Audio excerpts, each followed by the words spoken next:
Hello everyone, welcome to Agriculture and GK.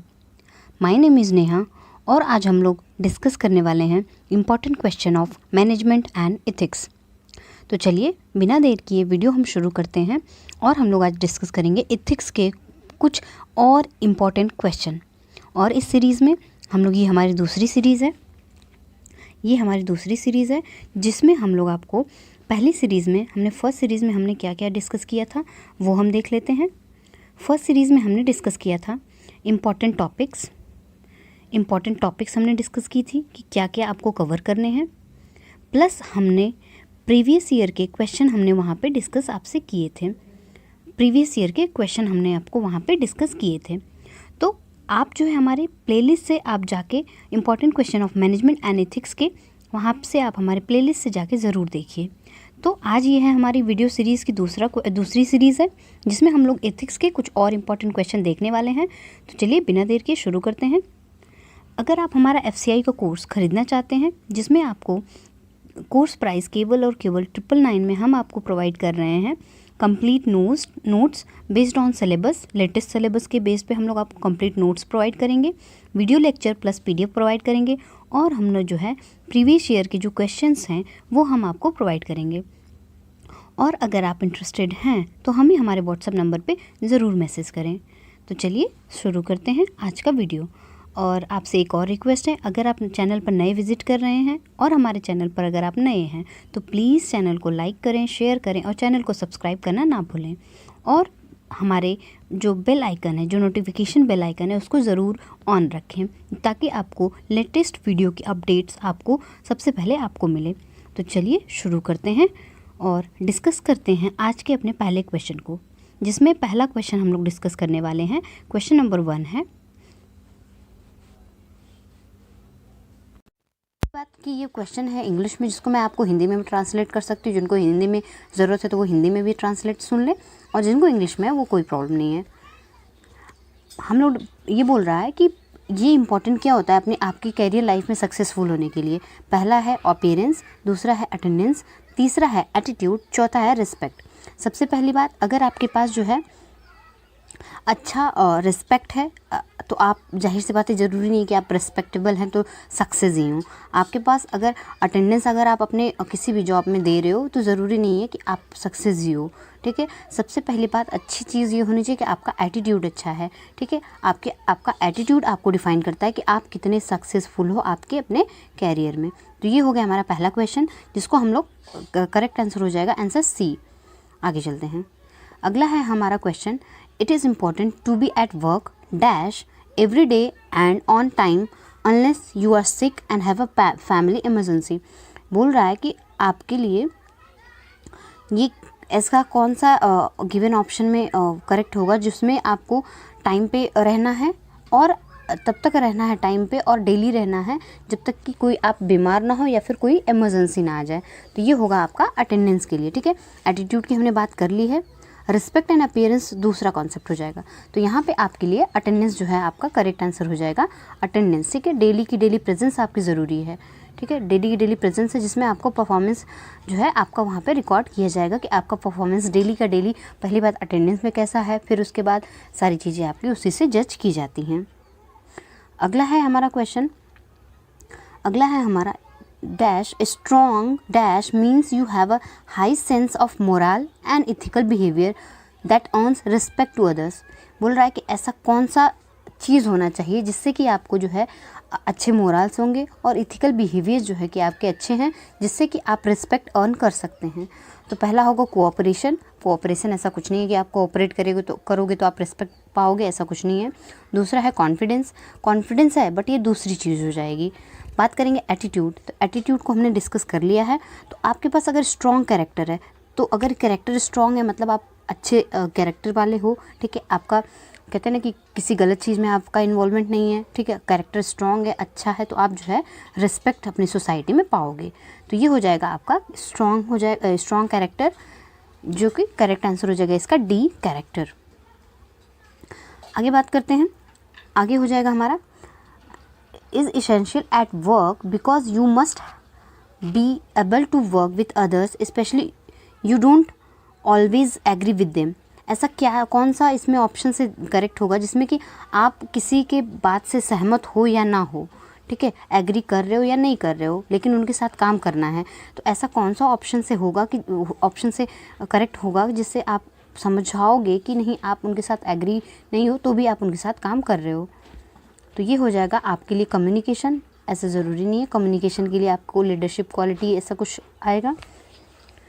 Honesty नहीं, integrity नहीं। तो यहाँ पे हो जाएगा कोऑपरेशन, एक वर्ड है जहाँ पे आपको, आप एग्री हो या ना हो, आपको वहाँ पे आप उनका साथ देना है।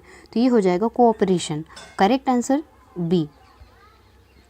अगला क्वेश्चन है dash skill such as writing, speaking and body language are important work ethics so that you can be clear in message to others. ऐसी कौन सी स्किल है जिसमें आप अपने मैसेज को, राइटिंग को, स्पीकिंग को, बॉडी लैंग्वेज को दूसरों को अपने मैसेज के ज़रिए पहुंचा सकते हो। तो पहला हो जाएगा कम्युनिकेशन, दूसरा होगा कोऑपरेशन, तीसरा होगा ऑनेस्टी, चौथा होगा इंटीग्रिटी। तो इसमें हो जाएगा हमारा कि ऐसा हमारा जो है कम्युनिकेशन होगा। कम्युनिकेशन ऐसी स्किल है जिससे आप अपनी राइटिंग, स्पीकिंग, बॉडी लैंग्वेज, जो भी आप कहना चाहते हो, जो भी आप एक्सप्रेस करना चाहते हो, वो अपने कम्युनिकेशन के ज़रिए आप वहाँ पे दे सकते हो। तो correct answer will be A. Next question है, तो नेक्स्ट क्वेश्चन हम लोग डिस्कस करेंगे। Question number 6, you are a person with high level of dash if you stand by values even others put pressure on you to do something that is wrong or if they make fun of you। तो ये इसमें correct answer क्या होगा कि अगर कोई भी है पर्सन जो हाई लेवल के हैं, ठीक है, वो आपको प्रेशर डाल रहे हैं कि ऐसा कुछ करो जो गलत है, ठीक है, या फिर वो आपका मजाक बनाना चाह रहे हैं, तो ऐसा कौन सा क्वालिटी होगी, ठीक है, वो आप में होगी जिससे आप उस चीज़ से अफेक्ट नहीं होंगे। तो ये हो जाएगा, इसके करेक्ट आंसर हो जाएगा इंटीग्रिटी। इंटीग्रिटी अगर आप में है तो आपका किसी की बातों का या किसी के मजाक का आपके ऊपर इफेक्ट नहीं होगा, या फिर आप जो है कुछ चीज़ गलत करने के लिए स्टैंड ले पाओगे। आगे चलते हैं।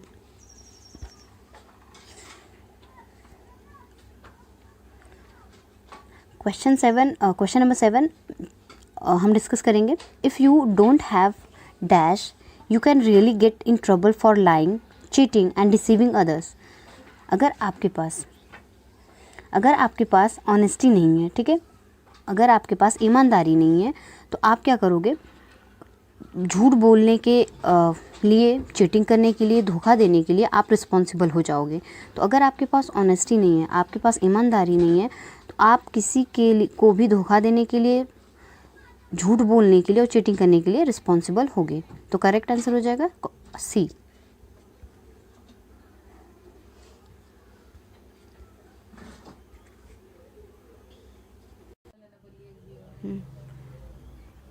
क्वेश्चन नंबर 8 हो जाएगा। यहाँ पे हम लोग बात करने वाले हैं क्वेश्चन नंबर 8 पे। If you can keep things at work in order and have neat work place then you have a great. यहाँ पे बोल रहा है आपके पास किसी भी चीज़ को अरेंज करने की और अपने वर्क प्लेस को नीट और साफ, मतलब साफ़ रखने की, तो इसके ये क्वालिटी क्या होती है? तो ये क्वालिटी जो होती है ये लॉयल्टी नहीं होती। लॉयल्टी मतलब आपको बहुत ही लॉयल और सच्चा होना पड़ता है, ईमानदार रहना पड़ता है। तो यहाँ पे जो है कि हमारा ऑर्गेनाइजेशनल स्किल, ठीक है, किस हर चीज़ को ऑर्गेनाइज करके रखने की, साफ़ रखने की, है ना, एक ये कहते हैं ना कि एक प्रोफेशनल और अच्छे इंसान की ये क्वालिटी होती है और ये पहचान होती है। तो ये सारे क्वेश्चन हमारे एथिक्स से रिलेटेड है, ठीक है, कि आपको कैसी कैसी चीज़ें, ठीक है, रखनी चाहिए आपके लिए। तो ये हो जाएगा हमारा क्वेश्चन नंबर 8। करेक्ट आंसर जो हो जाएगा हमारा आंसर ये हो जाएगा बी। क्वेश्चन नंबर 9 है, it is always to important to dash yourself, others and place where you work. बोल रहा है कि ये क्या है जिससे आपको सबको रखनी पड़ती है या देनी पड़ती है। तो ये है रिस्पेक्ट। रिस्पेक्ट आप जहाँ पे भी हो, चाहे वो आप घर में हो, बाहर हो, ऑफिस हो, पब्लिक प्लेस पे हो, आपको सबको रिस्पेक्ट करनी चाहिए। वो बड़ा हो, छोटा हो, कोई भी हो, वहाँ पे आपको रिस्पेक्ट करना बहुत ज़रूरी होता है। अगर आप रिस्पेक्ट करोगे, अगर आप किसी को इज्जत दोगे तभी इज्जत पाओगे, ठीक है। आप अगर किसी की डिसरिस्पेक्ट कर रहे हो तो ज़रूरी नहीं है, कभी भी ऐसा नहीं होगा कि वो आपकी इज्जत करेगा। तो यहाँ पे आपको रिस्पेक्ट करना सबको ज़रूरी है, बड़ा छोटा, ठीक है, घर में हो, बाहर हो, वर्किंग प्लेस पे हो, कहीं भी हो, पब्लिक प्लेस पे, कहीं पे भी हो। अगला क्वेश्चन होगा हमारा, if you have dash you will be treated you will be a trusted person because they will see that you are committed to your company dash. तो यहाँ पे क्या होगा कि ये बोल रहा है कि आपको कंसिडर किया जाएगा, आप ट्रस्टेड हैं, ठीक है, आप विश्वसनीय पर्सन हैं, ठीक है, और आप अपनी कंपनी के लिए कमिटेड है, ठीक है, आप हर एक काम के लिए जवाबदेही रखते हो। तो ये क्या होगा यहाँ पे, ये कौन सी क्वालिटी में आता है, तो ये हमारा जो है आता है लॉयल्टी में, ठीक है, लॉयल हो आप, ठीक है, ईमानदार हो, तो यहाँ पे आपके लिए हो जाएगा लॉयल्टी। अगर लॉयल्टी है आपके अंदर तो आपको जो है कि विश्वसनीय पर्सन कंसीडर किया जाएगा और आपको जो है कि एक कमिटेड और अच्छा पर्सन कंसीडर किया जाएगा if you are loyal to your work and your company. अगला क्वेश्चन हो जाएगा question number 11 dash work ethics is important because when you are at work you are expected to perform your duties without wasting time और getting paid for doing very little. ये क्या है जिससे जो है कि आपको टाइम नहीं वेस्ट करना है अपनी ड्यूटी करते टाइम, और आपको जो है कि अपने काम के लिए थोड़ा काम करने के लिए ज़्यादा नहीं मिलेगा। तो ये आपकी प्रोडक्टिविटी होती है जो कि आपके एथिक्स जो कि इम्पॉर्टेंट होती है आपके काम के टाइम, आपकी ड्यूटी के टाइम, ठीक है। अगर आप छोटा मोटा भी करते हो, ठीक है, पेड और आपको पेड किया जा रहा है नहीं किया जा रहा है, ये सब सारी चीज़ें ज़्यादा इंपॉर्टेंट नहीं रखती हैं। अगर आपकी प्रोडक्टिविटी अच्छी है तो आपकी सारी चीज़ें अच्छी होगी, आपकी पेड भी अच्छी होगी, ठीक है, आप टाइम नहीं वेस्ट करोगे, ये सब सारी चीज़ें आपकी बहुत ही अच्छी रहेंगी। ऑर्गेनाइजेशनल स्किल के बारे में हमने बात कर ली है, ठीक है, रिस्पेक्ट की बात कर ली और लॉयल्टी की बात कर ली है। तो नेक्स्ट क्वेश्चन हम करेंगे अपना। तो अगला क्वेश्चन है क्वेश्चन नंबर 12 जिसमें हम लोग बात करने वाले हैं क्वेश्चन 12 की, ठीक है। तो ये बोल रहा है some jobs can not be done along and some can be done much better and faster if you possess the quality of. बोल रहा है कि कोई भी काम ज़रूरी नहीं है कि आप अकेले अच्छे से बेहतर तरीके से कर लो, आप ये कर सकते हो अगर आपके पास डैश क्वालिटी हो। तो आपके पास अगर टीम वर्क की क्वालिटी है, ठीक, टीम वर्क को आप अच्छे से मैनेज कर ले रहे हो, तो बहुत सारे काम ऐसे होते हैं जो आसान और अच्छे तरीके से किए जा सकते हैं। तो correct answer will be C, team work. Next question चलेंगे, क्वेश्चन 13 पे डिस्कस करने वाले हैं हम लोग। It is important to dress appropriately for work and have good personal hygiene, including brushing teeth, wearing deodorant, not strong perfume and cologne and having neat hair। ये बोल रहा है कि आपकी कौन सी ऐसी क्वालिटी जिसमें आपको ब्रश अच्छे से करना है, कपड़े अच्छे रखने हैं, आपकी ब्रश और नेल्स, आपके हेयर्स एंड नेल्स भी अच्छे से ट्रिम्ड होने चाहिए। तो ये आपकी अपीयरेंस को दिखाता है, ठीक है। अगर आप अच्छे से कहीं भी काम करने जा रहे हो, आप इंटरव्यू देने जा रहे हो, ठीक है, आप किचन में हो, आप कहीं भी पब्लिक प्लेस पे हो, आपकी अपीयरेंस आपको डिफ़ाइन करती है। सबसे पहले आप कैसे अपीयर करते हो, ठीक है, आप कैसे रहते हो, ठीक है, तो वहाँ पे आपकी अपीयरेंस बहुत मायने रखती है। तो यहाँ पे जो एथिक्स की बात करेंगे तो ये आपकी अपीयरेंस होगी। अपीयरेंस मतलब आपका फिज़िकल लुक कैसा है, ठीक है। एक फर्स्ट अपीयर आपके कहते हैं ना कि first impression is last impression. तो यहाँ पे क्या करेंगे हम कि आपको कैसे आप ना वो आपको डिफ़ाइन करता है, जो कोई अगर आपको नहीं जानता है, ठीक है। क्यों कहते हैं कि इंटरव्यू में आपको अच्छे से ड्रेस कर रखना है, ठीक है। आपके शूज़ से लेके आपके हेयर और नेल्स तक इंक्लूड किए जाते हैं आपके इंटरव्यूज़ में, ठीक है, कि आप कैसे अपने आप को हैंडल करते हो, अपने आप को कैसे मेंटेन करते हो, ठीक है, आप अपने आप को कैसे एक्सप्रेस करते हो, ये सब सारी चीज़ें आपको यहाँ पर इंक्लूड करी जाती हैं। तो correct answer will be A, appearance.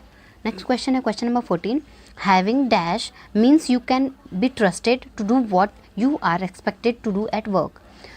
ऐसी कौन सी यहाँ पे होगी, रिस्पेक्ट होगी, टीम वर्क होगी, कोऑपरेशन होगा, ऐसे कुछ नहीं है। तो यहाँ पे having responsibility means you can be trusted.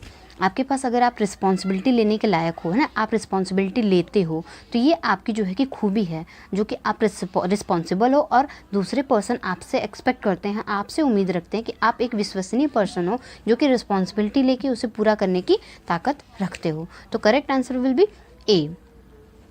Question 15 है what is business ethics. Business ethics क्या होता है। तो यहाँ पे हम बिना देर किए हम आपको बताते हैं कि बिजनेस एथिक्स क्या होता है। बिजनेस एथिक्स वो होता है कि हर सिचुएशन में, हर एक्टिविटी में, हर डिसीज़न में आप राइट डिसीज़न और रॉन्ग डिसीज़न को अच्छे से एड्रेस कर पा रहे हो, ठीक है, कि क्या चीज़ गलत है, क्या चीज़ सही है ना, कितना अमाउंट में सही होना चाहिए, ये सब सारी चीज़ों को अगर हम एड्रेस कर ले रहे हैं, इसको ऐसे कंसीडर कर ले रहे हैं, तो ये हमारी जो है बिजनेस एथिक्स में आती हैं। तो ये करेक्ट आंसर हो जाएगा ए।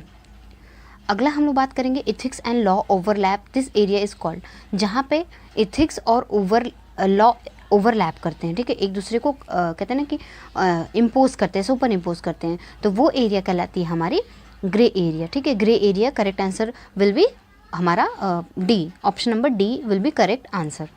आगे चलते हैं, अगला क्वेश्चन है हमारा teaching ethics in business school will be. Teaching ethics क्या होना चाहिए अगर कोई भी स्कूल है एज अ बिज़नेस, कोई भी स्कूल है हमारा बिज़नेस की तरह भी यूज़ किया जा रहा है, सारे बड़े बड़े बिजनेसमैन हैं, उन्होंने स्कूल्स खोले पड़े हैं, तो वो बिज़नेस ही कर रहे हैं, भले वहाँ पे शिक्षा दी जाती है, बट एथिक्स और बिज़नेस के हिसाब से देखेंगे, अपने हम कहते हैं ना कॉमर्स के हिसाब से देखेंगे तो वो हमारा बिज़नेस होगा।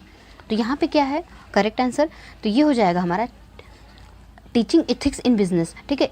एथिक्स बिजनेस में अगर एथिक्स पढ़ा रहे हैं तो वो क्या हमारा शो करता है, तो यहाँ पे हो जाएगा increase awareness about ethics, ethics के बारे में हम जानकारी फैला रहे हैं।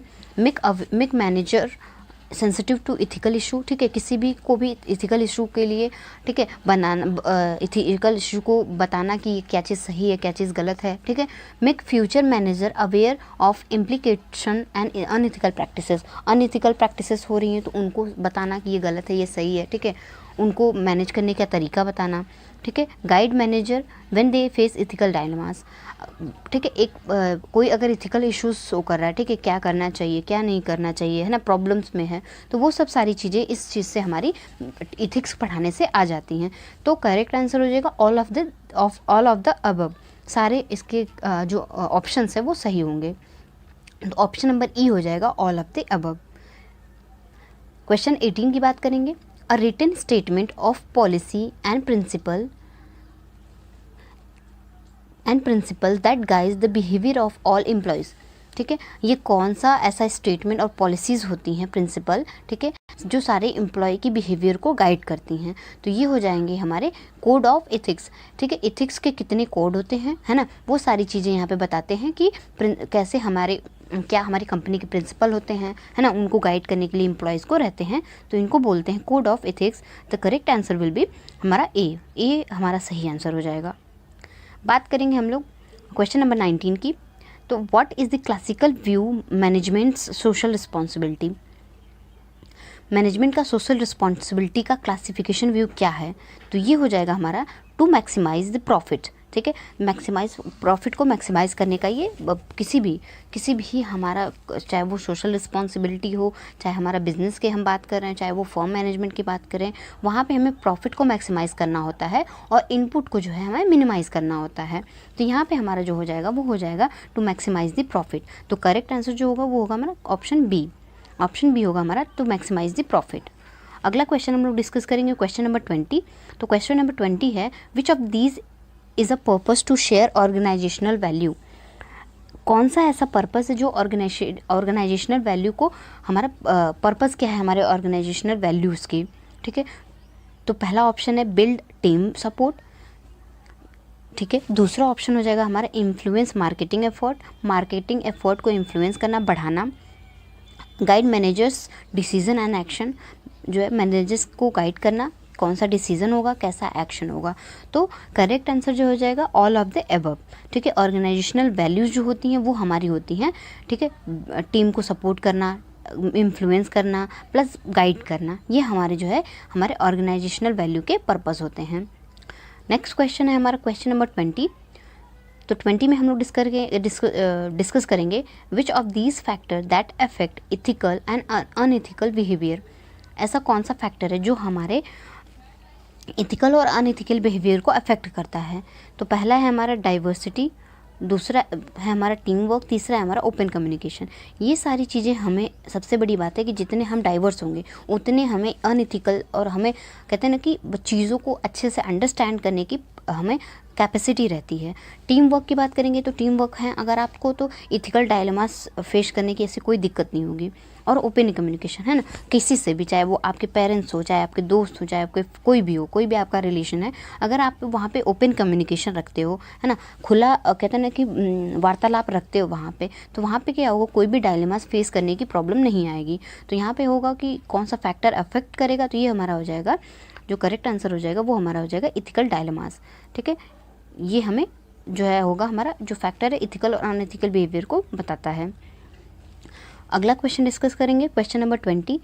The team dash refers to the principle values and beliefs that defines right and wrong behaviour. Right and wrong behaviour को क्या डिफाइन करता है, ठीक है, तो ये हो जाता है हमारा इथिक्स होते हैं, ठीक है। जो हमारे इथिक्स होते हैं वो हमें बताते हैं कि कौन से प्रिंसिपल फॉलो करने चाहिए, आपको कैसे रहना चाहिए, कैसे कंट्रीब्यूट करना चाहिए, कैसी आपकी सोसाइटी में आपके काम होनी चाहिए, ठीक है, कैसी आपके बिलीव्स और राइट और रॉन्ग के ना बिहेवियर में आपकी क्या चीज़ रॉन्ग है, क्या चीज़ सही है, ये सब सारी चीज़ें हमें इथिक्स बताते हैं, ठीक है।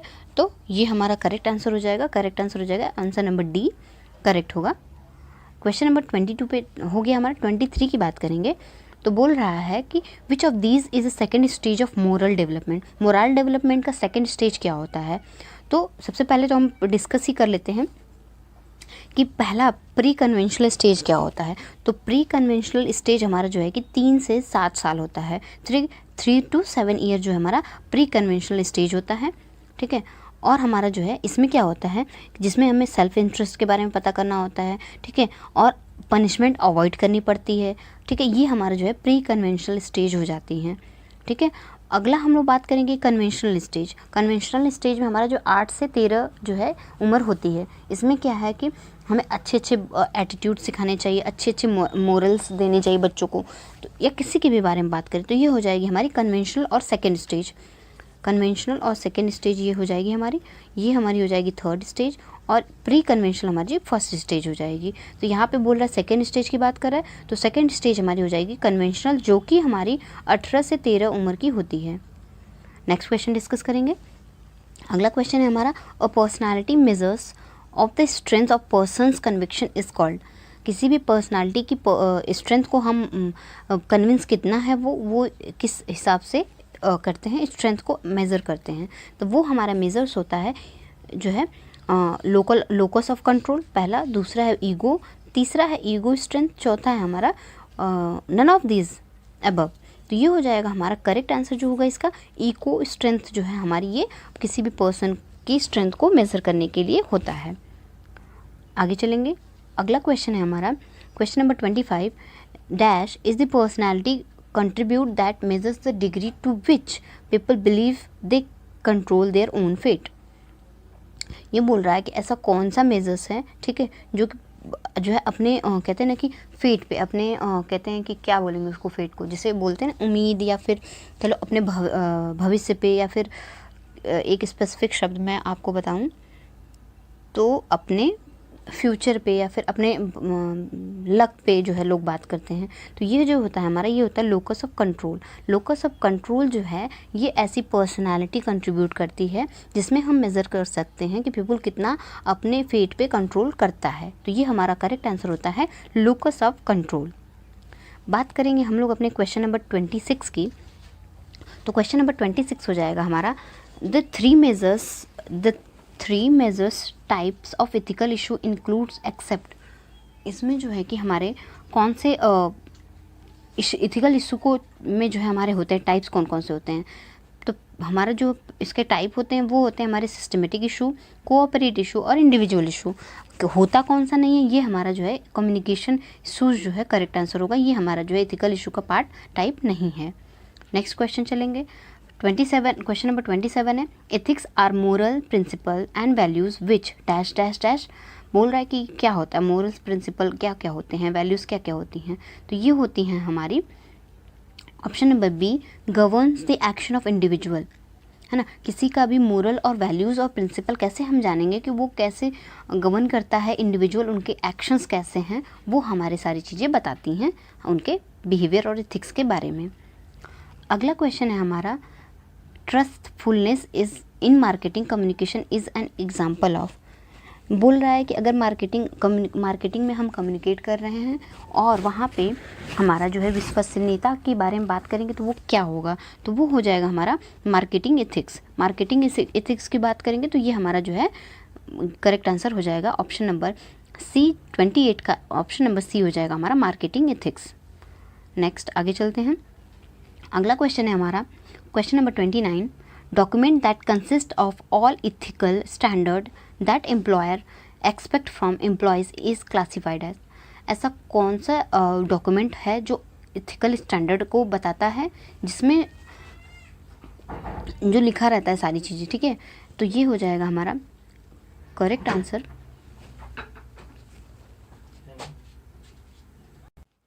तो यहाँ पे करेक्ट आंसर हो जाएगा option number A, ethics code.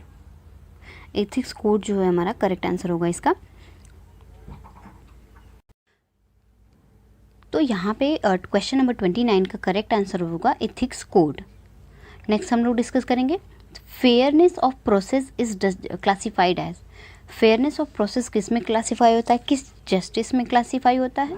तो ये हमारा क्लासीफाई होता है प्रोसीड्यूरल जस्टिस में, ठीक है। प्रोसीड्यूरल जस्टिस में हमारा ये जो है कि फेयरनेस ऑफ प्रोसेस हमारा क्लासीफाई होता है। तो जितने भी हमारे जस्टिस से रिलेटेड क्वेश्चन है, ठीक है, उसकी क्लासिफिकेशन, टाइप, क्या क्या उसमें आते हैं, ये सारी चीज़ें आपको वहाँ पे देखनी है और ध्यान से पढ़ना है।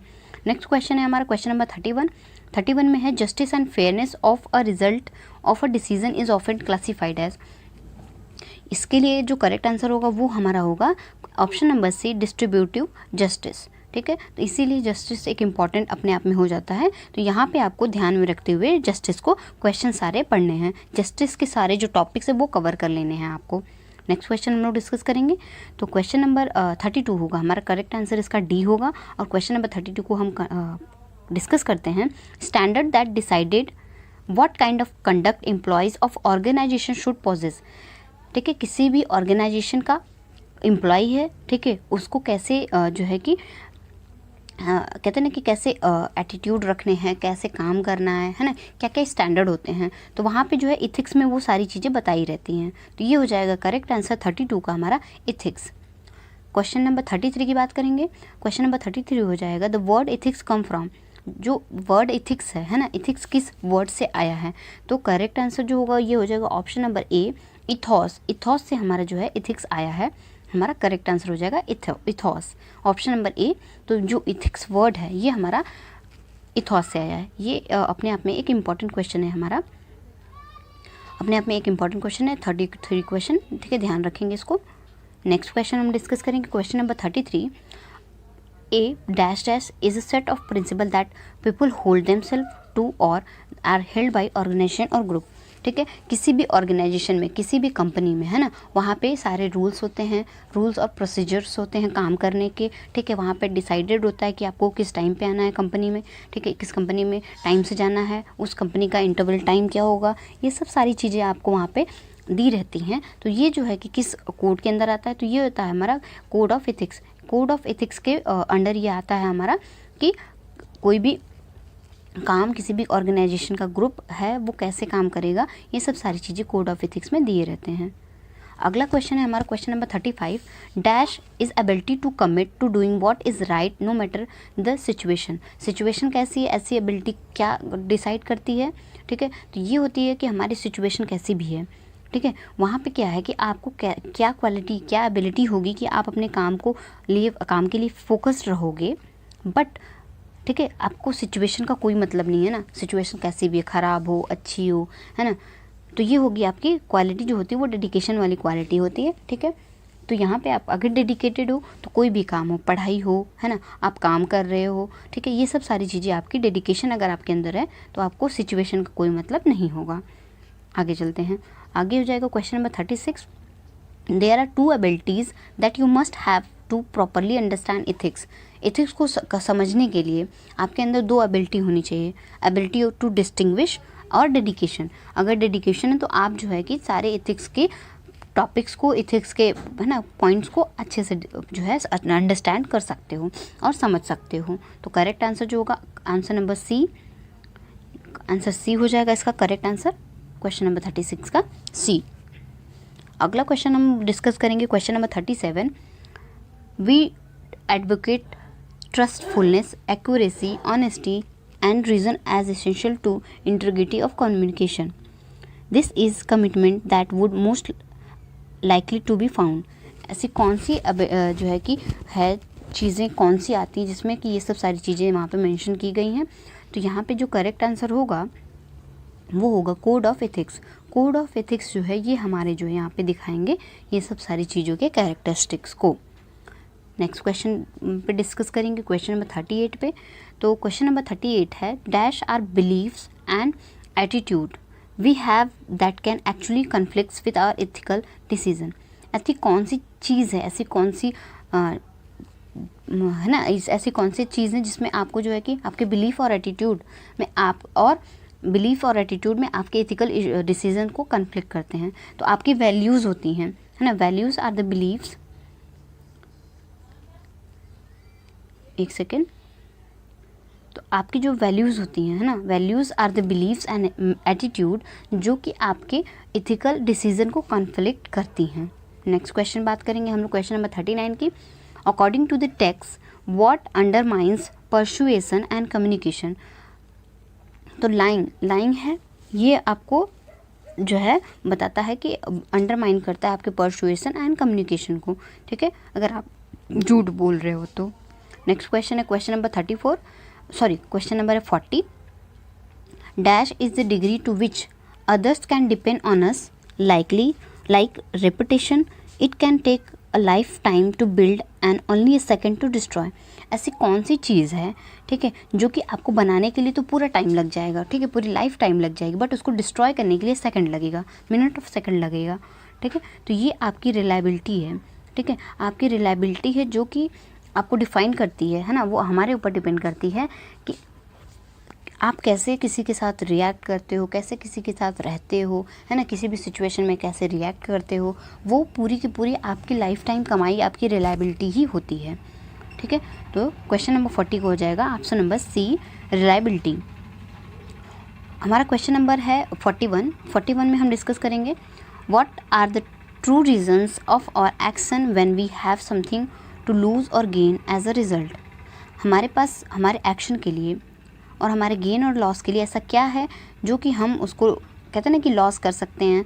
तो हमारा मोटिव, है ना, हमारे इंटेंशंस कैसे हैं, ठीक है, अगर हमारा इंटेंशन अच्छा है ना, तो वो सारी चीज़ें हमारे साथ अच्छी होंगी। आप अगर किसी भी काम को अच्छे इंटेंशन से कर रहे हो, है ना, पॉजिटिव एटीट्यूड के साथ कर रहे हो, तो वो चीज़ें आपकी अच्छी होंगी, ठीक है। और अगर अच्छी भी नहीं भी होती हैं तो पॉजिटिव एटीट्यूड के साथ अगर कर रहे हो तो आप अच्छा ही करोगे, है ना, सारी चीज़ें बेस्ट होने वाली हैं अगर आपके साथ पॉजिटिव एटीट्यूड है तो, ठीक है। थोड़ा सा भी नेगेटिव एटीट्यूड नहीं होना चाहिए, है ना, कुछ चीज़ों के लिए होना चाहिए, वो बहुत ज़रूरी है, बट मोस्टली आपके लिए पॉजिटिव एटीट्यूड होना बहुत ज़रूरी है, पॉजिटिव मोटिव होना बहुत ज़रूरी है ना, मोटिव भी है वो पॉजिटिव होना चाहिए, ठीक है, मोटिव आपका प्रोडक्टिव होना चाहिए। तो नेक्स्ट क्वेश्चन है question number 42। What does philosopher Carl Wellman assert about the use of ethical system. जो हमारे फिलोसफर हैं कार्ल वेलमैन, उन्होंने क्या एथिकल सिस्टम को असर्ट किया था, ठीक है, यूज़ करने के लिए आपको एश्योरेंस दी थी। तो वो इसका जो करेक्ट आंसर हो जाएगा, करेक्ट आंसर होगा इसका answer number C, an ethical system does not solve all one's practical problem, ठीक है। एथिकल जो सिस्टम होते हैं वो किसी की सारी प्रॉब्लम्स को सॉल्व नहीं कर सकते, but can not choose and act rationally but without some explicit and implicit ethical system, ठीक है। तो करेक्ट आंसर जो होगा इसका, करेक्ट आंसर जो होगा ऑप्शन नंबर सी। तो करेक्ट आंसर हो जाएगा 42 का हमारा option number C. Next question discuss करेंगे 42 question number 43। Why it is nearly impossible to monitor ethicals in political campaign, ठीक है। ये बोल रहा है कि जो पॉलिटिकल कैंपेन्स होते हैं, है ना, जो कि हमारे कहते हैं ना कि अलग अलग जो है कि नेताओं का, ठीक है, जैसे जैसे इलेक्शन आ जाते हैं अलग अलग वो लोग कैंपेन लेना शुरू करते हैं, ठीक है, उनका भाषण बाजी सब चीज़ें शुरू होती हैं। तो यहाँ पे क्यों बोल रहा है कि इथिकल इशू को मॉनिटर करना इम्पॉसिबल हो जाता है हमारे पॉलिटिकल कैंपेन में। तो यहाँ पे बात करता है कि नेता लोग हैं, ठीक है, नेता लोग होंगे वो एक दूसरे के ऊपर लांछन लगाना, ठीक है, दोषारोपण करना शुरू करते हैं, ठीक है, गलत चीज़ों का यूज़ करते हैं, ठीक है, अपने आप को सुपीरियर दिखाने की कोशिश करते हैं। इस वजह से वहाँ पे एथिक्स को हम मॉनिटर नहीं कर सकते, ठीक है, एथिक्स को हम कंट्रोल नहीं कर सकते या फिर एथिक्स को वहाँ पे डिफाइन नहीं कर सकते, बिकॉज वो एक पर्सनल नहीं है, वो पूरा एक प्रोफेशनल चीज़ें हैं और वहाँ पे आपको सुपीरियर दिखाना है। तभी जब आपको किसी को इन्फीरियर दिखाओगे, है ना, किसी की गलतियाँ गिनाओगे, तभी वहाँ पे आप अपने आप को सुपीरियर दिखा सकते हो। तो ये चीज़ें आपकी यहाँ पे पॉलिटिकल कैंपेन्स में और पॉलिटिकल पार्टीज़ में यहाँ पे आपको नहीं देखने को मिलेंगी एथिक्स के बारे में, ठीक है। तो करेक्ट आंसर हो जाएगा यहाँ पे डी, करेक्ट आंसर जो होगा वो होगा हमारा option number D, because campaign use so many type of communication, है ना, बोला ना कम्युनिकेशन बहुत अलग अलग तरीके का यूज़ करते हैं, एंड सो मेनी कम्युनिकेटर्स भी अलग अलग होते हैं, है ना, एक स्पेसिफाइड या फिर एक कम्युनिकेटर वहाँ पे नहीं रहता है और अलग अलग टाइप की कम्युनिकेशन वहाँ पे होती हैं, तो इसलिए जो करेक्ट आंसर होगा वो होगा डी। क्वेश्चन नंबर 44 की बात करेंगे। According to the text what is the ethical responsibility of someone who receive a message. अगर इथिकल रिस्पॉन्सिबिलिटी किसी भी की भी क्या होगी जब वो कोई मैसेज रिसीव करता है, तो सबसे पहले अगर वो मैसेज रिसीव करता है तो देखना चाहिए कि वो पर्सनल मैसेज है या फिर ऐसे मार्केटिंग के लिए मैसेज है ना, तो आपको या फिर कोई ऐड है, तो आपको सबसे पहले तो आइडेंटिफाई करना है पर्सनल है या फिर ऐड है या फिर मार्केटिंग के लिए है। अगर आपके लिए देख रहे हो कि आप कोई फ्रॉड है ना, कोई फ्रॉड वाला मैसेज है, तो उसको ध्यान से देखना है, ठीक है, और उसके बाद एक्शन लेना है। तो करेक्ट आंसर जो होगा वो हो जाएगा हमारा option number C, to check the credibility of sender and if the sender is been unethical take an appropriate action. ठीक है, अगर अनइथिकल है तो आपको अप्रोप्रिएट एक्शन वहाँ पे लेना है, ये आपके एथिक्स के हिसाब से होगा। तो ये है क्वेश्चन हमारा 44 जिसका करेक्ट आंसर होगा सी। नेक्स्ट क्वेश्चन की बात करेंगे हम। नेक्स्ट क्वेश्चन है हमारा question number 45, what is the difference between monologue and dialogue. Mono का मतलब होता है सिंगल,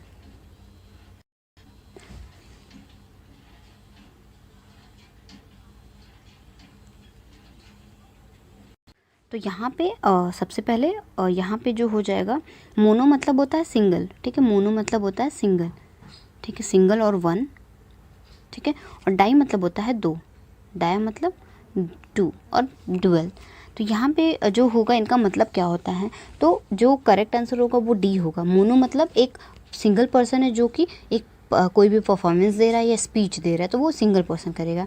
डायलॉग का मतलब हो जाएगा यहाँ पे कन्वर्सेशन जो है कि दो से या दो पीपल में जा हो रही है, तो करेक्ट आंसर हो जाएगा a monologue is a performance और speech of one person whereas a dialogue is a conversation that occurs between two people. तो करेक्ट आंसर 45 का हो जाएगा डी। नेक्स्ट क्वेश्चन है question number 46, define ethical absolutism और conservatism. ये define करो ethical absolutism क्या होता है और कंजर्वेटिज्म क्या होता है।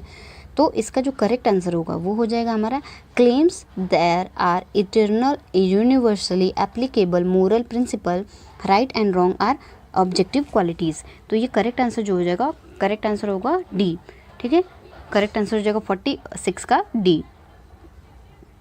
क्वेश्चन नंबर 47 है, ethical behaviour is a matter of. Ethical behaviour किस चीज़ का मैटर है, तो ये जो हमारा मैटर है ये क्वेश्चन नंबर 47 का करेक्ट आंसर हो जाएगा सी, एक्शन ऑन कंसीडर्ड जजमेंट। ठीक है, एक्शन उसी पे होंगे, ठीक है, जो आपके जजमेंट होंगे उसी पे कंसीडर किए जाएंगे जो आपके जजमेंट होंगे। तो करेक्ट आंसर हो जाएगा ये क्वेश्चन नंबर 47 का सी।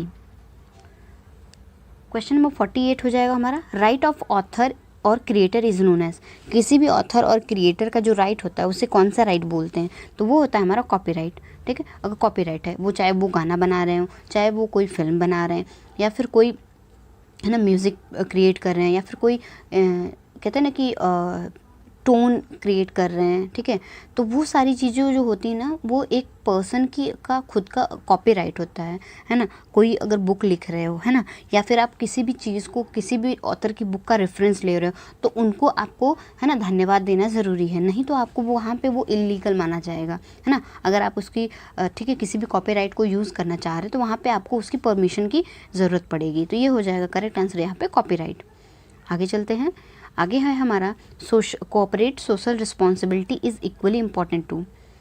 कोऑपरेट सोशल रिस्पॉन्सिबिलिटी क्या होती है, ठीक है, कोई भी कंपनी है, ठीक है, मान लीजिए ये कोई कंपनी है, ठीक है, कंपनी है, बैंक है ना, या फिर कोई बिज़नेस है, ठीक है, किसी भी चीज़ के लिए, तो इनका क्या होता है ना कि एथिक्स के हिसाब से कुछ ना परसेंट डिफाइन रहते हैं, 5% या 10% या 1%, जिसमें आपको सोशल सोसाइटी के लिए आपको दान करना है ना, आपकी सोसाइटी के लिए आपकी रिस्पॉन्सिबिलिटी कुछ होती है तो वो आपको देना ही देना है, ठीक है, या फिर आप हैंड पंप लगवा दो कहीं, है ना, या फिर पब्लिक पार्क में दे दो, ठीक है, ये सब सारी चीज़ें आपकी कोऑपरेट सोशल रिस्पॉन्सिबिलिटी के अंदर आता है। तो यहाँ पे हो जाएगा community and society. Community and society यहाँ पे करेक्ट आंसर होगा, यहाँ पे जो है correct answer, cooperate society responsibility is equally important to community और सोसाइटी के लिए इक्वली इम्पॉर्टेंट होता है। नेक्स्ट और आज का लास्ट क्वेश्चन है, Hippocratic oath is an oath historically taken by. Hippocratic oath किसके द्वारा ली जाती है? तो ये जो ओथ ली जाती है ना, ये ओथ मतलब शपथ ना, ये शपथ जो है ये ली जाती है हमारी फिजिशियन के द्वारा। ये करेक्ट आंसर हो जाएगा इसका ऑप्शन नंबर ए। तो जो ये ओथ है ये हमारा जो है फिजिशियन और ये हमारे जो डॉक्टर होते हैं उनके द्वारा ये जो ओथ जो है हमारी ये जो शपथ है ये ग्रहण किया जाता है। ठीक है, तो ये हमारे जो फिजिशियन होते हैं या जो डॉक्टर हैं उनके द्वारा ये जो है कि ओथ ली जाती है। ठीक है, तो नेक्स्ट है, ये है हमारा आज का पूरा वीडियो। ठीक है, नेक्स्ट वीडियो हम आपको ज़रूर प्रोवाइड करेंगे। तो सबसे पहले इसके लिए आपको हमें मोटिवेट करना है, आपको हमें सबसे पहले आपको सपोर्ट हमको करना है। तो ये आपके हाथ में है कि हम अगली वीडियो ला रहे हैं या नहीं ला रहे हैं। वैसे तो हम लाएंगे, अगर आप सपोर्ट करोगे तो हमें अच्छा लगेगा। ठीक है, हम मोटिवेटेड रहेंगे इस काम को करने के लिए। तो थैंक यू सो मच, और अपनी पढ़ाई करते रहिए और इम्पॉर्टेंट टॉपिक्स आप देख लीजिए सारे के सारे, जिसको मैंने आपको पहली वीडियो में हमने वीडियो में आपको दिए हैं। ठीक है, और अगर आपको लिंक चाहिए तो हम आपको डिस्क्रिप्शन बॉक्स में वीडियो 1 लेक्चर 1 का हम वहाँ पे आपको प्रोवाइड करा देंगे। Thank you so much. अगर आप हमारे डिफरेंट सोशल मीडिया पे जुड़ना चाह रहे हो, ठीक है, लाइक टेलीग्राम, ठीक है, तो टेलीग्राम आपका इंपॉर्टेंट है, आपको यहाँ पे जुड़ना है, बिकॉज यहाँ पे आपको सारे, ठीक है, PDF शेयर किए जाते हैं। ठीक है, जो क्लासेस होती हैं, है ना, उनका टाइमिंग प्लस आपको जो है उनका लिंक प्रोवाइड करा जाता है। जितने भी आपकी जॉब्स हैं उनकी नोटिफिकेशन और आपकी जो है कि अलग अलग इन्फॉर्मेशन जो है आपको वहाँ पे शेयर की जाती हैं। तो प्लीज़ जुड़िए हमारे टेलीग्राम चैनल पे, सर्च करिए हमें एग्रीकल्चर एंड जीके में, तो टेलीग्राम पे आप जुड़िए। और आपको हमारे यूट्यूब चैनल पे तो आपको आना ही आना है। प्लीज़ लाइक करें, शेयर करें और चैनल को प्लीज़ प्लीज़ प्लीज़ सब्सक्राइब करें। Thank you so much.